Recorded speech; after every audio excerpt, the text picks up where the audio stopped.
Bismillahirrahmanirrahim. Assalamualaikum warahmatullahi wabarakatuh. Selamat datang kepada seluruh mahasiswa di perkuliahan kita hari ini di mata kuliah Sistem Administrasi Negara RI Sankri.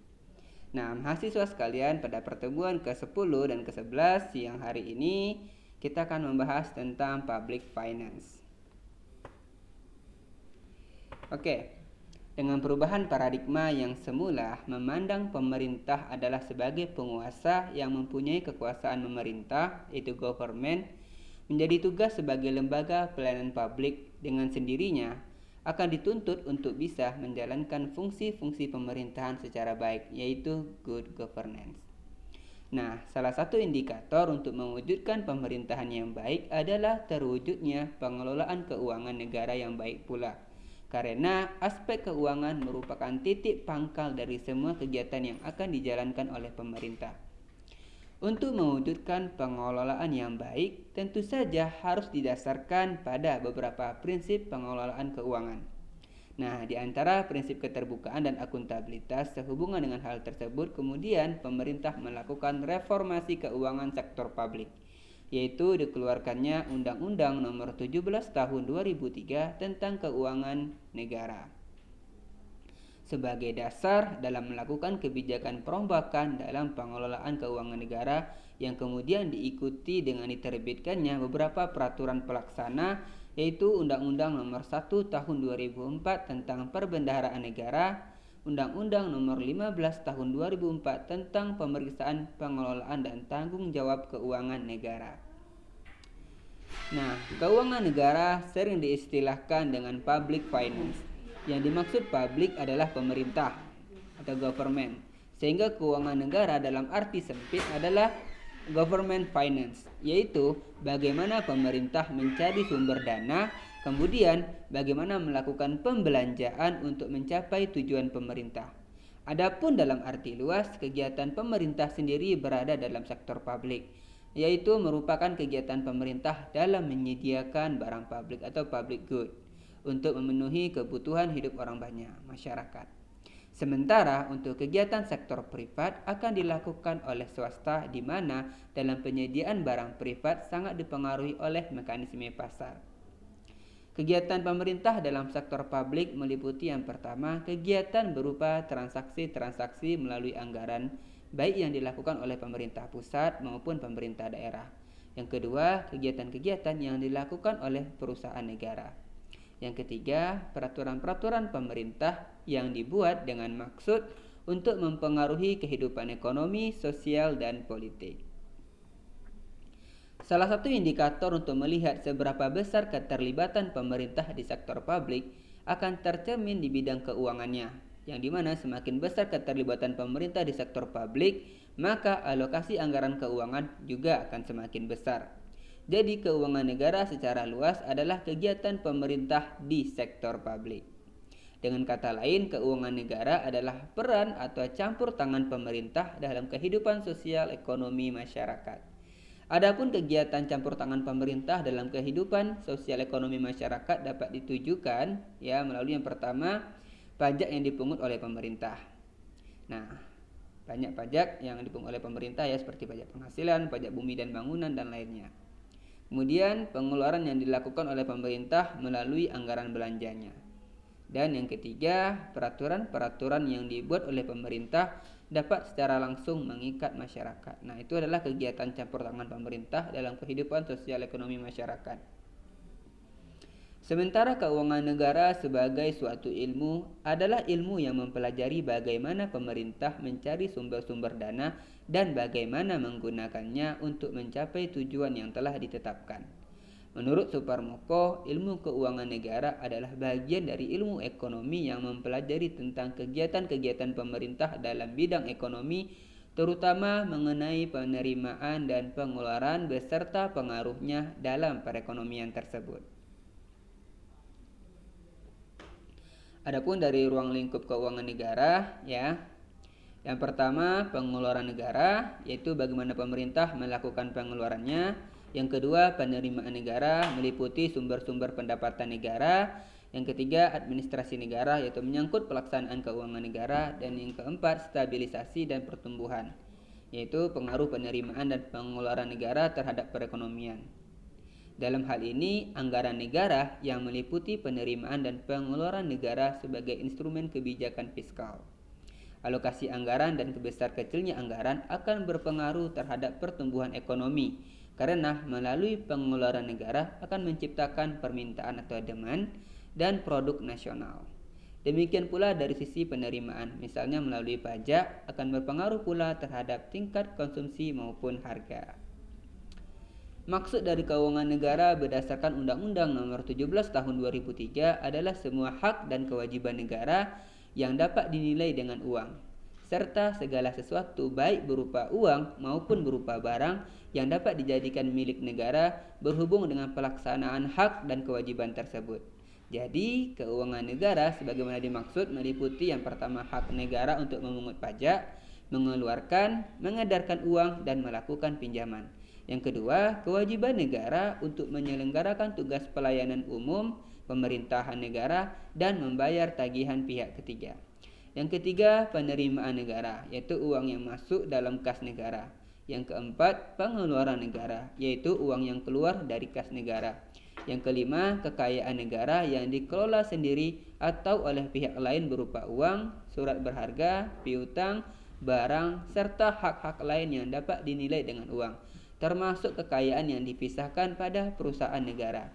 Yang keenam, kekayaan pihak lain yang dikuasai oleh pemerintah dalam rangka penyelenggaraan tugas pemerintahan dan atau kepentingan umum. Dan terakhir, kekayaan pihak lain yang diperoleh dengan menggunakan fasilitas yang diberikan pemerintah, yang meliputi kekayaan yang dikelola oleh orang atau badan lain berdasarkan kebijakan pemerintah, yayasan-yayasan lingkungan kementerian negara atau lembaga, atau perusahaan negara.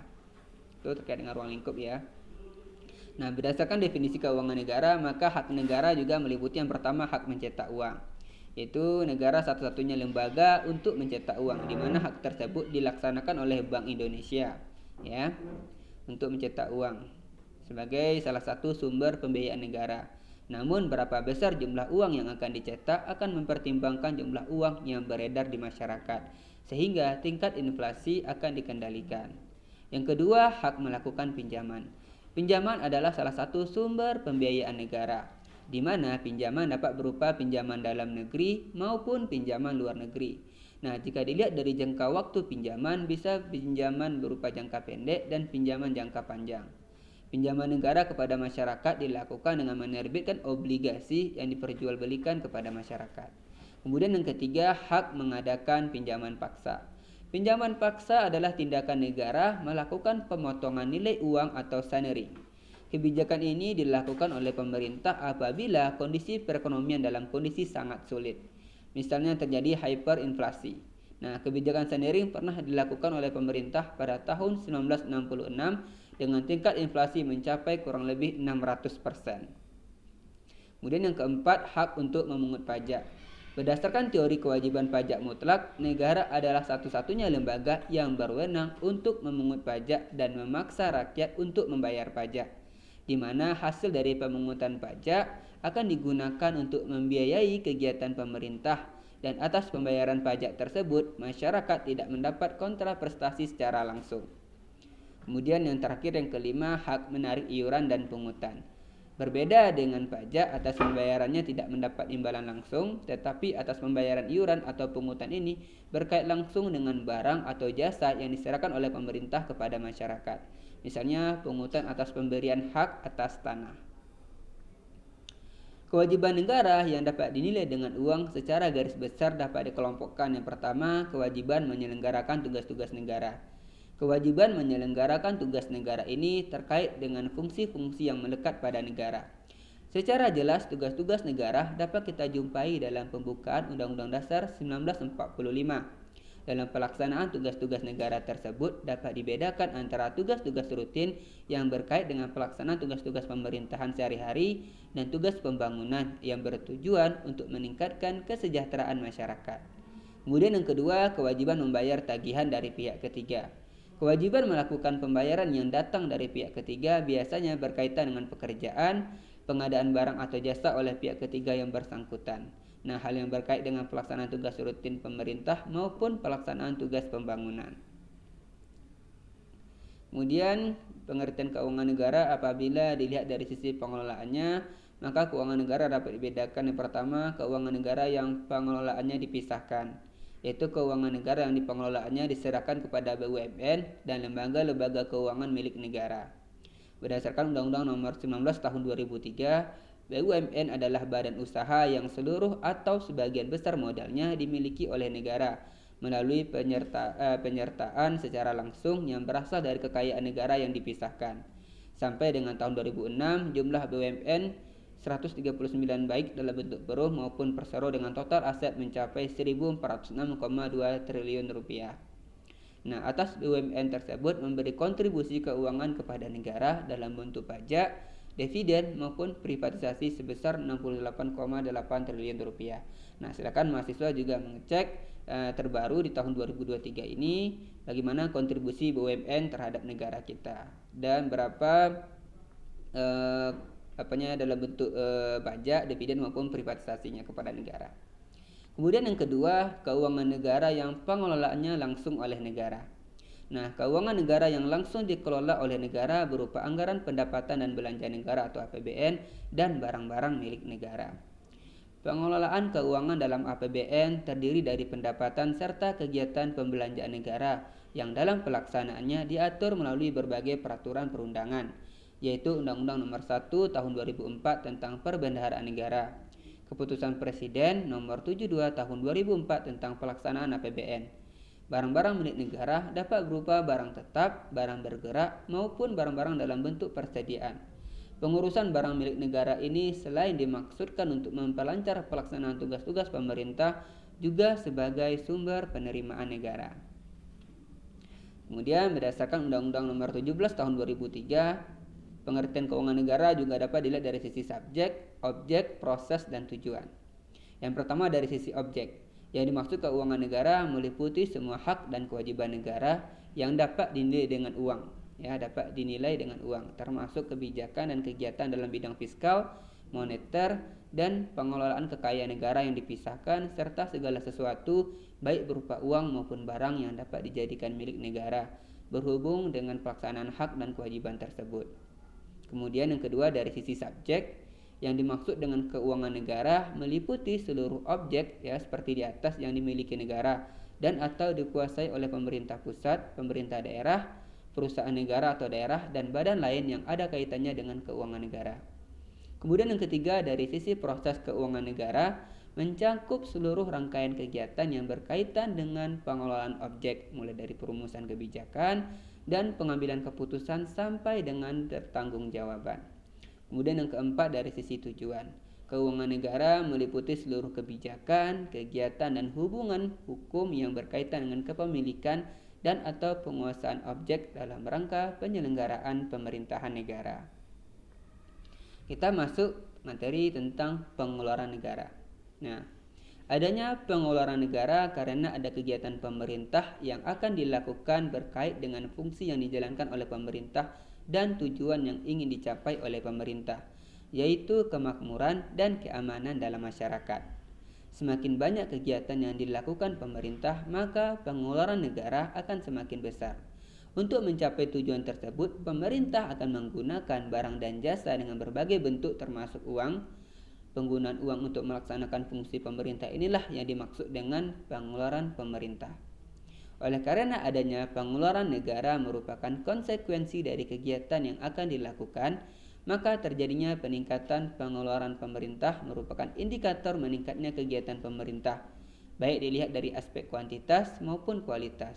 Dengan kata lain, untuk mengetahui seberapa besar kegiatan yang dilakukan maupun yang akan dilakukan, akan dapat dilihat dari pengeluaran pemerintah dalam APBN tahun berjalan.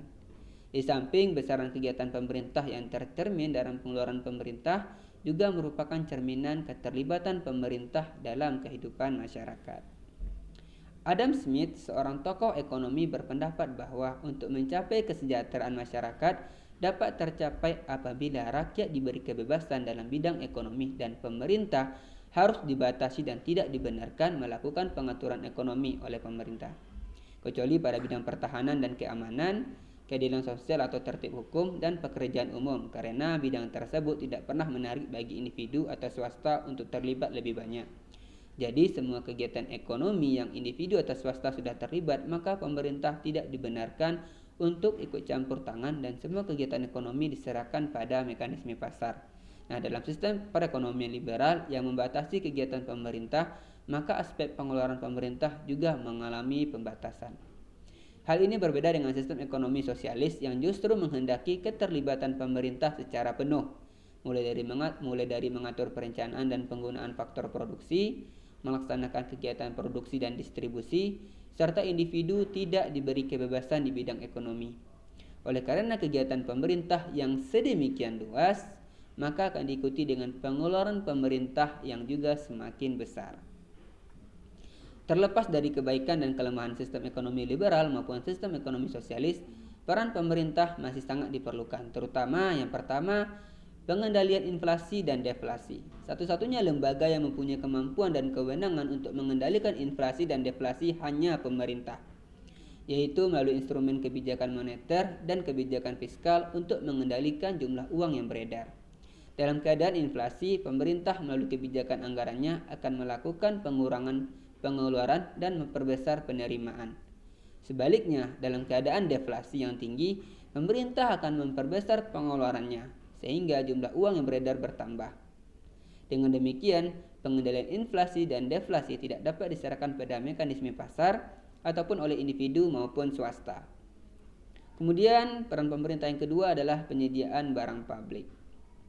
Pada umumnya, barang publik atau public goods dan barang kolektif atau collective goods kurang menarik minat swasta untuk memproduksinya, sehingga barang tersebut tidak dapat disediakan oleh pasar, misalnya infrastruktur jalan, keamanan. Oleh karena itu, pemerintah harus berupaya untuk menyediakan barang tersebut. Yang ketiga, keharusan melakukan monopoli dan monopsoni. Dalam hal penyediaan barang yang sifatnya memenuhi hajat hidup orang banyak, maka pemerintah perlu melakukan perlindungan terhadap kepentingan masyarakat umum ini, yaitu dengan melakukan monopoli. Karena apabila penyediaan barang tersebut diserahkan kepada swasta, dikhawatirkan akan mengarah pada praktik monopoli di mana masyarakat ditempatkan pada posisi tidak punya kemampuan untuk melakukan pilihan atas barang dan harga. Demikian pula untuk melindungi masyarakat, pemerintah dapat melakukan praktek monopsoni berupa penguasaan sumber secara tunggal. Nah, adapun peran pemerintah yang keempat, menjaga stabilitas produksi. Melalui kemajuan teknologi, maka tingkat produksi barang dan jasa akan semakin tinggi. Namun, hasil produksi yang tinggi apabila tidak diikuti dengan meningkatnya permintaan oleh masyarakat, maka akan berakibat turunnya harga yang pada akhirnya akan terjadi deflasi.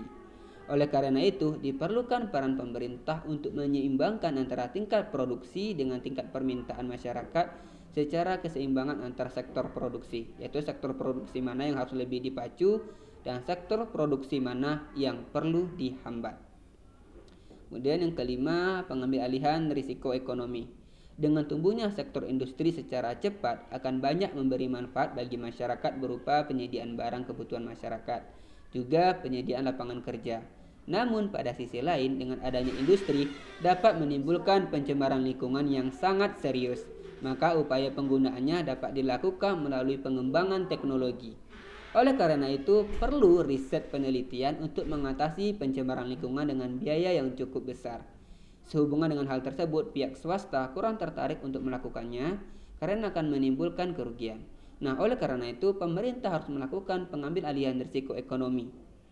Demikian pula dalam hal redistribusi barang sering menimbulkan hambatan karena lokasinya yang cukup sulit, sehingga ongkos untuk melakukan distribusi menjadi sangat mahal, yang akan mengurangi laba, sehingga perlu peran pemerintah dalam pengaturan distribusi.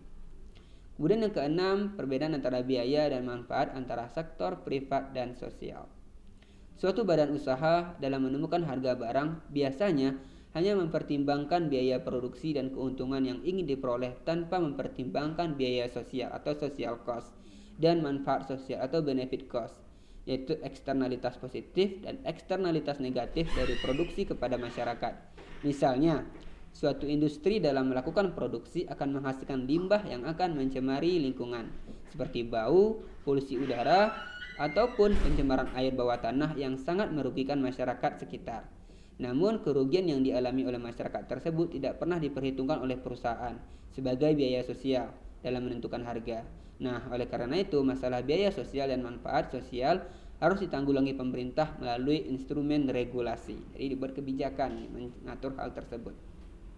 Kemudian yang ketujuh, menjaga keseimbangan pendapatan masyarakat.